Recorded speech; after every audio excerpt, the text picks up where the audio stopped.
Hello everyone, a very warm welcome to my YouTube channel The Online Educator, and today we'll be again continuing the lecture of the haloalkanes and haloarenes, the organic chemistry. So today we'll be discussing the lecture 4. In the lecture 4 we'll be discussing the physical properties of this chapter.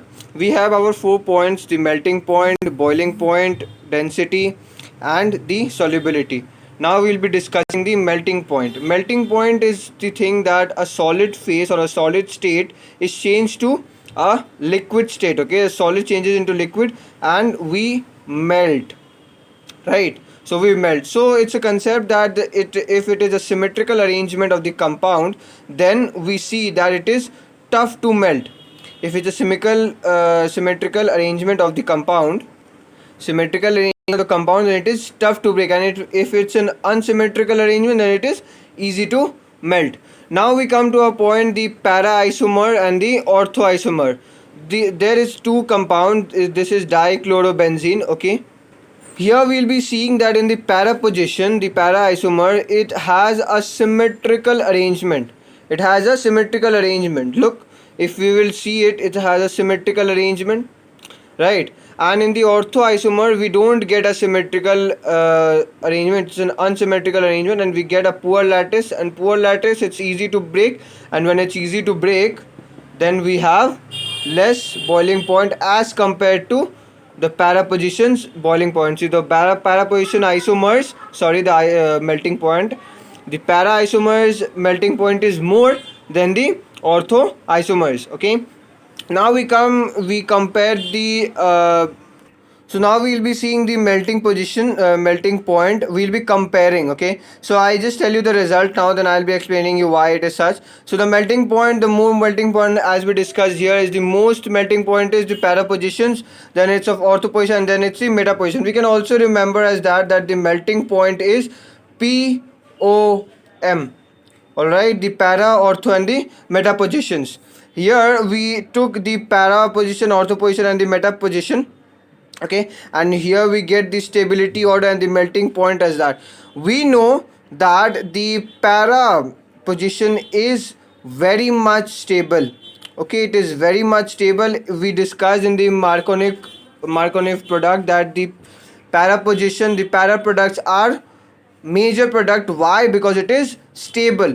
It is the most stable, and ortho position is more stable than the meta position. So in the stability order we see that it's para the most, then ortho, then meta, and the order of the stability is the same as the order of melting point. So the melting point is para, ortho and meta. I again repeat that in the Markovnikov rule we saw that Markovnikov product, that the most stable compound, the most stable, always the most stable compound in the reaction, it comes out.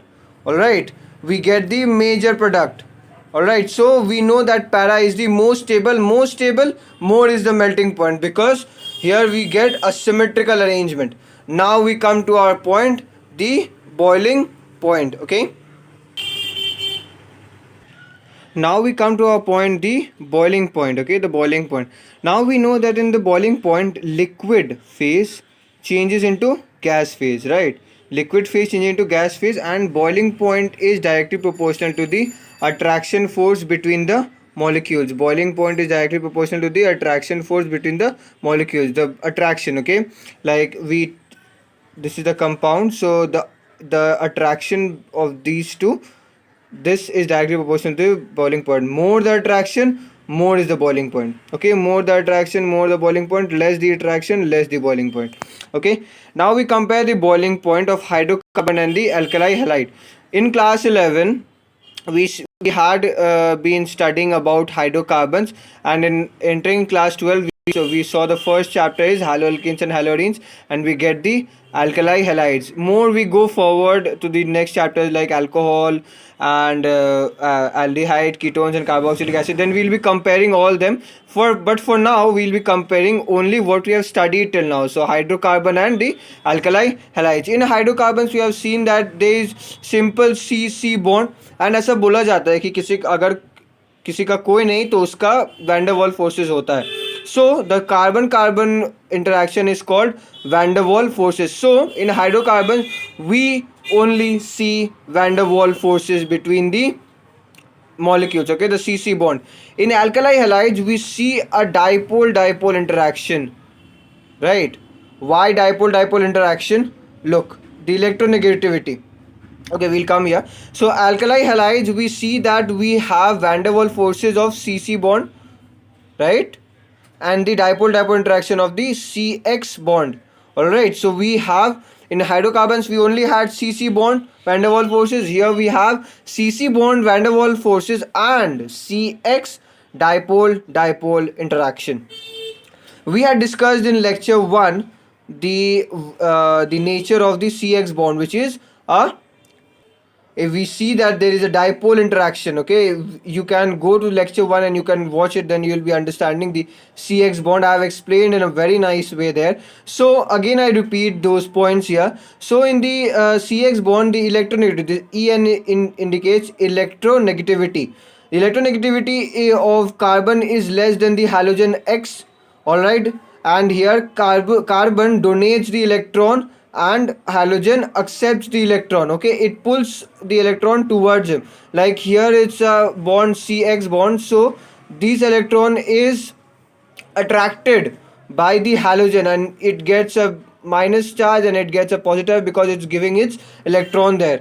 Why the electronegativity is more of halogen and carbon is less?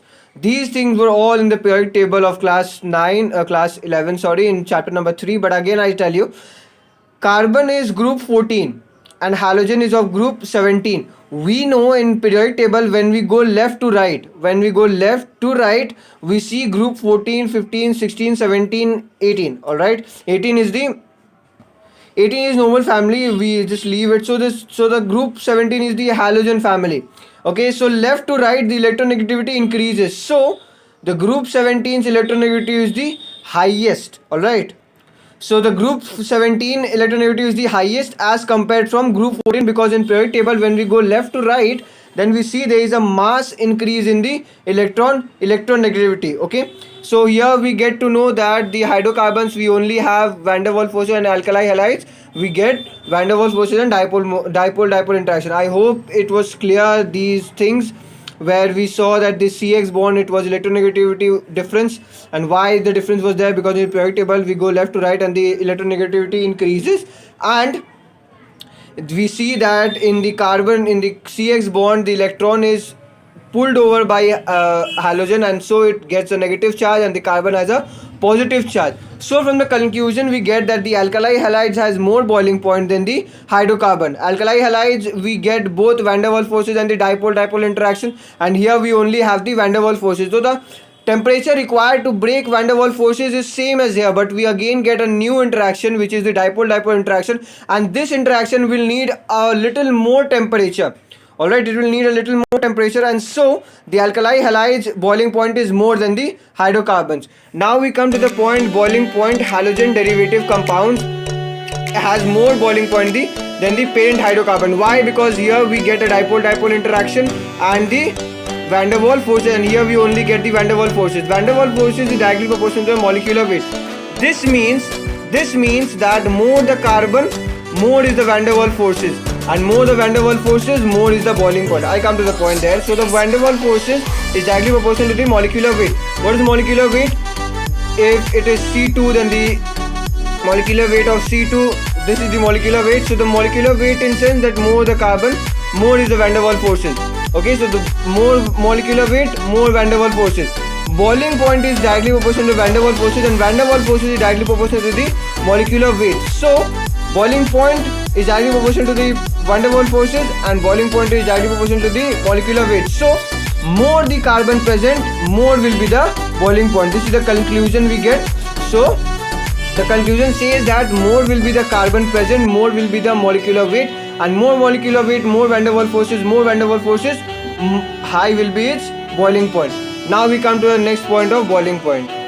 Here we will be seeing now the next point, order of boiling point. Now we some moments earlier we discussed that the molecular weight is directly proportional to the boiling point, and the van der Waals force is directly proportional to the boiling point. Here we see that the Rx, we compare the boiling point. So the boiling point, it comes like Ri RBr, it is the most boiling point, okay, and the less is the fluorine, least, okay, least boiling point. Why I tell you? Because fluorine has the molecular weight less, and the most molecular weight in the halogen group is of iodine. We go down the group of group 17, then we see that more we go down, the molecular weight increases. And here we saw some moments earlier that the boiling point is directly proportional to the molecular weight and directly proportional to the van der Waals forces. The more the molecular weight, more is the boiling point. And here we see this, most is the molecular weight, alright, and more is the boiling point. So we get the boiling point comparison here. The most is of iodine, then bromide, then chlorine, then fluorine. Okay, so remember this order of the boiling point: Ri, Br, RCl and RF. The reason is the molecular weight. Okay, in the group 17 we go down and we get that the molecular weight increases. Now we come to our point, effect of branching. Now we come to a point, the effect of branching. Here we see that the attraction between the molecule is the most in the 1. It is less from as compared to 2, and here we have the least interaction between the molecules. Okay, because we see that the van der Waals forces is directly proportional to the attraction between the molecules. Here we see that there is greater van der Waals forces as compared. So here we see, like here we are getting the van der Waals forces. So here the van der Waals forces is the most as compared to 2 and the 3, and we get the boiling point order as 1, the most, the 2, then the 3. Because in these structures we get least van der Waals forces as compared to the 1, and here we get the least van der Waals forces, and the boiling point order is the most will be of this branching, then this and this. You might get a question similar like these 3 diagrams, these 3 positions will be given the question. They will be asking you the stability order, or the not the stability order but the boiling point order. Then you can say that the most will be of this, because here we have greater van der Waals forces than this and then that. Okay, so the boiling point most is in 1, 2 and then 3. Now we will be discussing the density and the solubility. Now we come to our point, the solubility. Now the solubility, we see that the haloalkanes are low solubility and immiscible. Haloalkanes are very slightly soluble in water. Why I tell you? We can go through the theory part and I can just read it out what it is, but I would like to explain you what it is actually. So in the haloalkanes, this when a new element gets add up in the molecule, okay, a new element add up in the molecule, then energy comes out, right? Now this energy is not sufficient to break the H2O bonding.